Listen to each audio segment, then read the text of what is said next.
about through choir concerts, when we put on concerts the same nights they put on concerts, and the goal is to have more people attend each concert. Our choir is very, very good, of course, clearly the best in the city, usually more well attended, but we have a nicer chapel as well. But they do put on lots of competing concerts all year long with us, so it's kind of a fun tradition. We do have another, yeah, if you have to use the washroom, it's down there. That's for a while.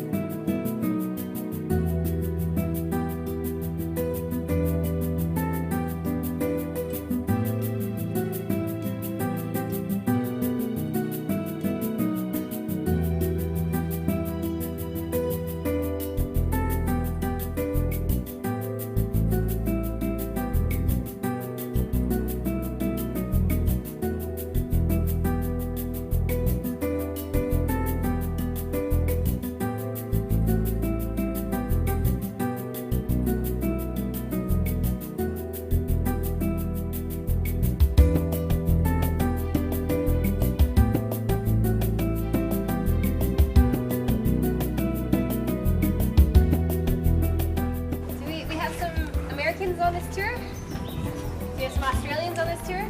Sure. Okay, a few, good. So Turf Tavern is a local favorite for students, for people in general. It's actually an old tavern that sits outside the city wall where we're in New College. It sits at the base of that tower right there. So all the fun things happen at that tavern. That was where the dog fighting rings were originally, so we have lots of background garden space. But for my Americans and for my Australians, it's extra fun. That tavern is where Bill Clinton did not inhale when he was here as a student. And the Australian Prime Minister set a world record for downing a yard of ale whilst here as a student as well in that tavern. So he was a very good drinker, and he set a world record right there. So it's a very historic place for that reason. Anyway, it's a really fun little location.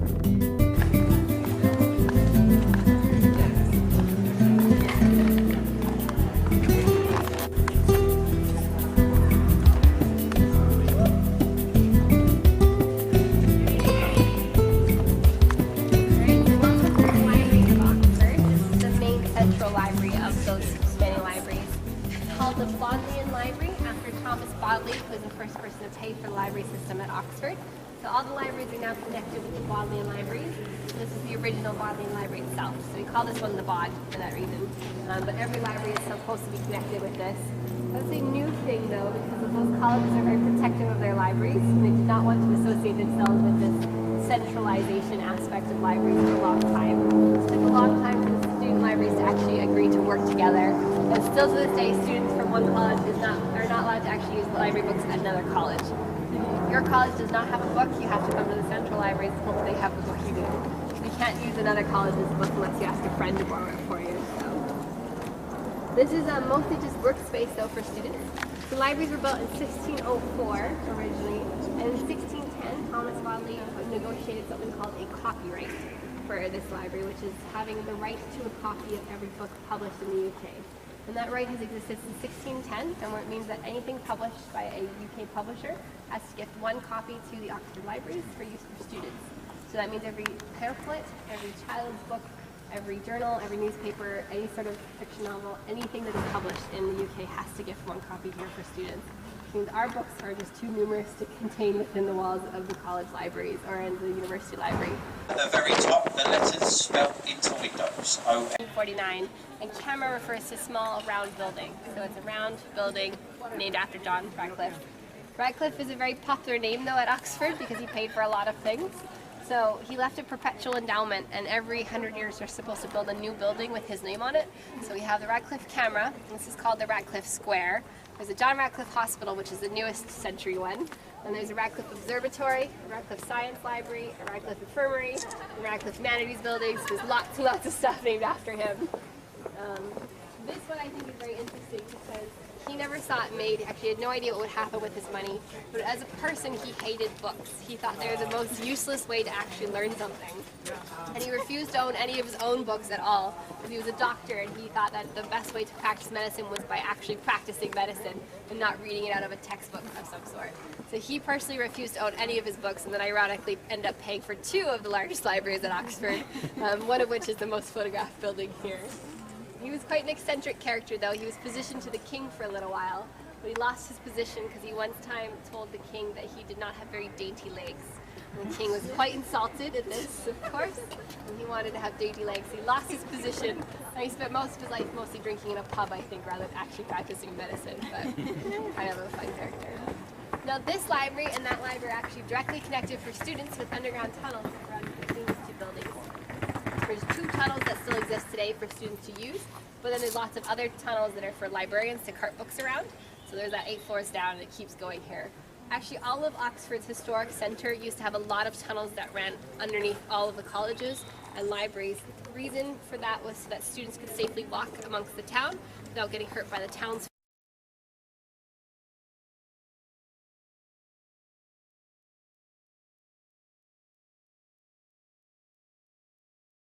The colleges and libraries. The reason for that was so that students could safely walk amongst the town without getting hurt by the townsfolk because they killed them so often. So it was it was built as a defensive way for students to walk between colleges and to libraries. But when Oxford sanitized the city in the 1800s, they converted most of those tunnels into sanitation tunnels because they put in the plumbing. But they still kept them in the area here around the libraries, and a few colleges still have underground tunnels of their own that they've maintained for that reason. Kind of a fun feature of colleges if you can sneak into the underground tunnels. They're really creepy and cold, and you don't want to work there anyway. They always smell kind of funny, but no one works there, so it's a great workspace for students. So I have a fun story about this one because they mentioned that The Mummy was filmed in Oxford last year. So Tom Cruise came in to film The Mummy. I really want to go see it because I know it's supposed to be terrible, but I think he blows up Oxford in some of it. I'm pretty certain The Mummy destroys some of our buildings. But he came into town and rented out all of Radcliffe Square. Whoops. He came into town and rented all of Radcliffe Square out in order to film a scene where he walks from Hertford College over there to the library here to do some research. He's a professor of Hertford College apparently, and he's walking to the library, but he cannot get into this library without a library card. And he did not realize that he had rented only the outside of the library, not the inside of the library. And the students have these underground tunnels, so we can all get into that library just fine, even if he's crossed off the whole square here. So as Tom Cruise starts filming, starts walking over there, opens the door of the library, and is told, the librarian walks up and says, "You can't come in here without a library card. I don't care if you're Tom Cruise." So he was very surprised, and every student was in the library taking photos of his very shocked face when he was told, "I don't care if you're Tom Cruise, you're not coming in the library." So it was a big joke for us, Mission Impossible 11, get into the library and Tom Cruise. So kind of fun feature anyway. Otherwise though, it's only library cards only, and you can get into that there. Okay, let's go around. He was warden at Merton College in the 1600s, just before the Civil War actually. And he was warden here. And he did lots of research on how the human body circulates blood. But unfortunately, you cannot do that on a dead person, of course, because circulation must occur. The heart must be pumping. So he used to invite a lot of townsfolk into the college for a night of work, tie them to the library tables and dissect them alive for research purposes. Which helped him with his research. Supposedly he killed about 23 different townsfolk, mostly from Maykai Lane. You see right there, you walk down Maykai Lane. It used to be called Grove Street, and everybody called it Grote Street because it was where most of the prostitutes hung out in Oxford originally when they were in the city. So they would be invited in for work, dissected alive. And he published his sources though, was the first discoverer of circulation, retired happily to London, and he was knighted for his work. So very lovely story there. But the college library here is supposed to be one of the most haunted buildings. No student works there ever past 9 o'clock because it's freaky and weird and old, and everybody knows it. It's Christie College. Does anybody know the traditional symbol for the body of Christ? Christie? It's a pelican actually. So you'll notice here, the pelican. You'll see the pelican, and you always know it's a pelican and see the front of it anyway, but this is the student entrance to Christ Church College. And then behind you is Oriel College. So Oriel College was founded by Edward II of England. Does anybody know anything about Edward II of England? Very famous king in history. He was not in power for very long, unfortunately. He inherited a very tumultuous throne, and it was right during the Peasants' Revolt happened here. So unfortunately for that king, he was a young king, there's lots of debt and lots of anger towards the monarchy amongst the peasants, and there was some unrest in the countryside, and he went out to meet the peasants, and he came to a very unfortunate sudden death. because he was sodomized with a hot poker by those peasants. So, unfortunately, very, very gruesome finish for that king. It means he has exactly one portrait, which is kept inside at Oriel College, because he is the founder of that college. They have the only portrait of that king that exists. But below it, they have what is claimed to be the hot poker, which has since been turned into a sword-like object. But I doubt the authenticity of those claims. I'm pretty sure that's what most students just say. But they do like to claim that they have kept poker for that reason. So it's another weird feature of Oxford College things that they show off in halls inside there. Has anybody also heard about the Rhodes must fall arguments? Some, yeah, especially you would have, absolutely. And it's Oak University. Oh, there you go. Let's This before, that's after my after your time. Well, Oriel College has the statue of Cecil Rhodes, so there's the argument that to take down the statue. I'll show you it when we go back onto High Street there. But they are kind of known to be one of the least liberal colleges at Oxford, because they have a statue of Cecil Rhodes, who's known to be a very large colonialist, who did many horrible things in his lifetime. He donated a lot of money to Oriel College. He's literally standing upon kings of England, and his statue is right above the heads of kings of England. So you really see money over power at this college. But when the call came from some students to take down that colonial statue, which is quite celebrated, Oriel basically said, absolutely not. We would never consider doing so, and you guys can screw yourselves. So in very no uncertain terms, they said no. So there's a big controversy about that statue. I'll show you as we go around it. But it is known to be not very liberal as a college. We still have the Rhodes Awards. The South African students still come. Yeah, there's tons of students here. There's Rhodes House here. The money comes towards it. It actually does tend to support a lot of black students, which is kind of a big irony. And the one who started that argument is on a Rhodes Scholarship, and he's from South Africa. Which to show. Unfortunately, does anyone want to guess where the name comes from? There's some traditional activities. Not from a bear. Okay, good. What did peasants usually do to bears? They killed them. So this is for bear baiting activities. Originally it was used for when they would tie up the bear and stab it to death as a part of a spectacle, which did happen, unfortunately, quite often in medieval history. And that's where the name came from, because it has that. But it's the oldest pub in Oxford. I think my favorite part about it, though, is the owner of the bear for a long time had a really big thing for ties. We like bow ties and ties that men would wear. So much so that he started to collect them from his customers. So you'd have a tradition, actually, of pouring a pint for someone who liked their tie. He would offer them their pint and hold on to it and then snip off their tie.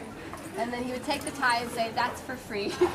So he would keep their tie as payment for their pint. And there's over 4,000 ties he managed to snip off of different customers that are inside that pub. It's really fun to walk through and see them all. So there's a lot of very interesting ties you get there, but he just really liked his ties, this guy, so it's kind of fun. This is all more Christchurch accommodation, actually, so we keep walking along Christchurch. We're going to come out on the main street there. The main street's quite busy, so just be careful. We're going to walk down to the front of Christchurch so I can show you it, and we'll walk back up. But as you walk out to the main street, just please be careful of people going to the buses, because they're pretty pushy. We'll walk.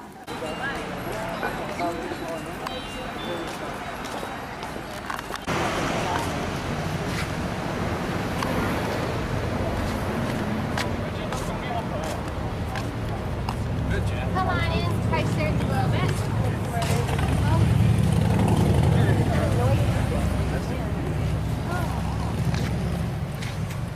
So these are the back gardens of Christchurch College. So you want to come in just a touch. So it's called Christchurch Meadow, and you can see how beautiful this college is. This is tends to be why people remember this college the most. This is actually quite a recent college, though, for Oxford standards. It was founded in the 1500s by Thomas Wolsey, who was the Catholic archbishop at the time, Archbishop of Canterbury. He was the head of the Catholic faith in England until Henry VIII removed England from the from Catholic Church and became Anglican. Now, when this happened, Henry started to hate Wolsey, and he actually had him thrown in jail, of course, because Wolsey said it was a bad idea to do that. He lost all of his power, and then Henry VIII came here to Christchurch College, which is Wolsey's college, and he removed Wolsey's portrait from the main hall and put his own portrait up instead. And he legally required everybody to say that this college was actually founded by King Henry VIII. So this is called Henry VIII College for a long time, until his successors died off. And you kind of have James take the throne. So Elizabeth was in power, and they couldn't really reconvert well her father. This is her father's college. Later on, they eventually were able to put Wolsey's portrait back up beside Henry VIII's portrait, and now they're side by side, these two men who hated each other, and they changed back to Christ Church College later on after it went under James, so they're able to go back. So this is technically the history was founded by Henry VIII, but realistically it was just because he hated Thomas Wolsey, and he really wanted to steal his college. It's kind of a fun tradition anyway. They do have these lovely back gardens here, and the student accommodation runs right straight down them, and they're the most prized locations at this college.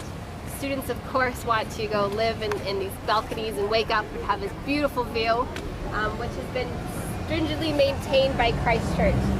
Because the city has tried to build in this area quite a lot, because of course traffic sucks around here, they really tried to build a ring road originally right through here that would allow for better traffic flow through the city. In the 1930s, they proposed this idea. It would have cost not very much, actually, and it would have been a very good solution to traffic problems, but Christ Church would never give up their meadow and the views that their students, of course, deserve. So they had this land declared as sacred.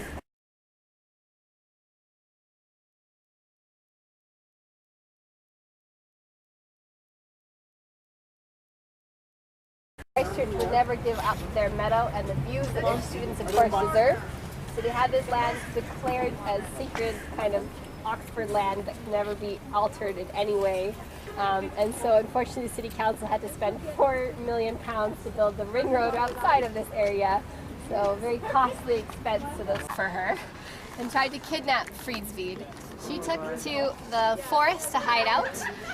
She would hide out in this area here in order to avoid being kidnapped by that king.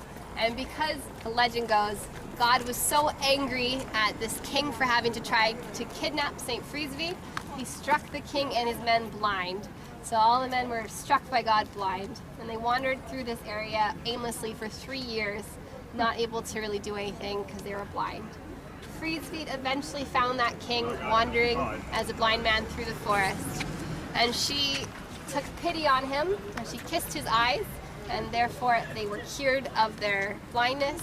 And she actually cured all of the men when she did this, so all the men were made not blind and were able to go back peacefully to their land, and that king decided to let them alone. He didn't want to kidnap Friesved. So that's kind of a weird early legend for the founding of Friesved Abbey, which happened right here. So she stayed here, she started this abbey, and that's where Christ Church is now. Now Friesved Abbey unfortunately was lost during a Viking invasion. No, actually after a Viking invasion. So it was in 1006 when the Vikings controlled this area, and the Anglo-Saxons wanted it back. And so the Anglo-Saxon king known as Ethelred the Unready, who was a very terrible king in history, that's why he's called the Unready. It also directly translates to poorly counseled. So Ethelred decided to invite all the Vikings to dinner here at the Abbey. I'm gonna sneeze here one second. No. He invites all the Viking royals from the area to dinner in the Abbey. He says, let's talk about peace negotiations so we can finally have peace between us. And then he sits them down in the Abbey, closes the doors, and burns the whole Abbey to the ground with everybody inside. So he quite quickly eradicated the Vikings from the area, of course, but he really ticked off the king back in Denmark because he ended up killing one of his sisters in that fire. So the Vikings reinvaded then, and they burnt all of Oxford down, and after 1006 is when that first city wall was built. So that's where you saw the city wall at my college. That's the oldest thing that exists in Oxford now because of these wars between the two.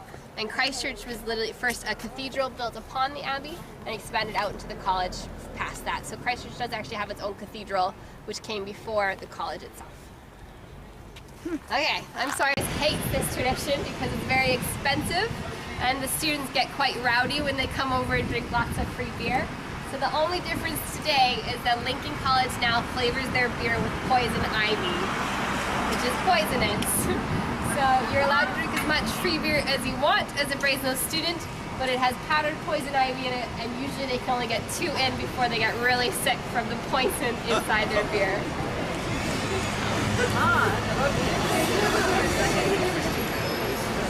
Okay, we'll go down to our last stop now. For the road statue, you can see it on High Street there, so it's right in the center. over here at the very top, and in Latin there's an inscription that says the Magnificent Cecil Rhodes. Clearly celebratory. So that's Royal College was in front. So I just like to point it out so people know that it's there. Oh, yeah. It's right on the high street, standing on top of the So this is our last stop. Fear not. You guys did awesome walking today. I'm sorry, it was a very long one. Thank you. Oh, Thank you. History made easy. Yeah, history, that's good. For you. So this is a very important spot for literature in Oxford. So there are some very big literature names, of course. So J.R. Tolkien is one of them. He wrote The Lord of the Rings and The Hobbit. He was a professor at Merton College here. And he used to write in a group called the Inklings with C.S. Lewis, who wrote the Chronicles of Narnia. So if you're a Chronicles of Narnia fan, this is the place where they first were inspired as an idea. So supposedly C.S. Lewis was walking through this alleyway one night in a dark fog, and he saw 3 things that stood out of the fog, and you would later include inside the Chronicles of Narnia stories.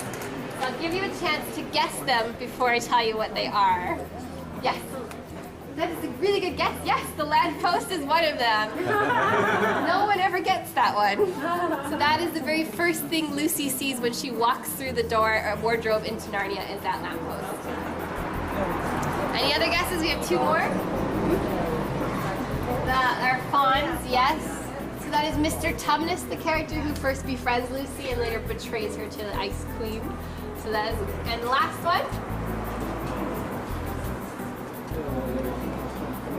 So the series is called The Lion, the Witch, and the Wardrobe. We'll give you a hit with that one. Is it this one? It's the lion, yes. So that is actually just a pagan god, but it's used as the first depiction of Aslan the lion, the godlike king of Narnia. So you found them all, nice job. So those 3 things were included in the series when he published them later on. One other really big literature figure that is associated with Oxford is Lewis Carroll, who wrote this Alice in Wonderland series.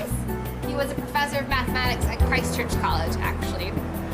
And he was a professor of mathematics, meaning he did not write literature ever. He only wrote these series because one day he was working in the garden and a little girl ran in with some of her friends. Her name was Alice Little. She was the daughter of the dean of Christ Church College, and he couldn't very well tell her to go away. So she bugged him and said, take us rowing down the river. It's a lovely day. Mathematics is boring anyway. Take us rowing. And so he was like, oh, she's so charming. So he took them rowing on the river and told them the story of Alice in Wonderland, which he later wrote down for her because she loved it so much. So that's the production of that story. I will say that's a very rosy discussion of what happened because there is a lot of question thrown on their relationship because he took many naked photos of that little girl in his time. So there's the real history of that story. But if you, the kind of rosy version I like to tell first so you get a little bit of the fun part. Okay. All right, well this is the end of the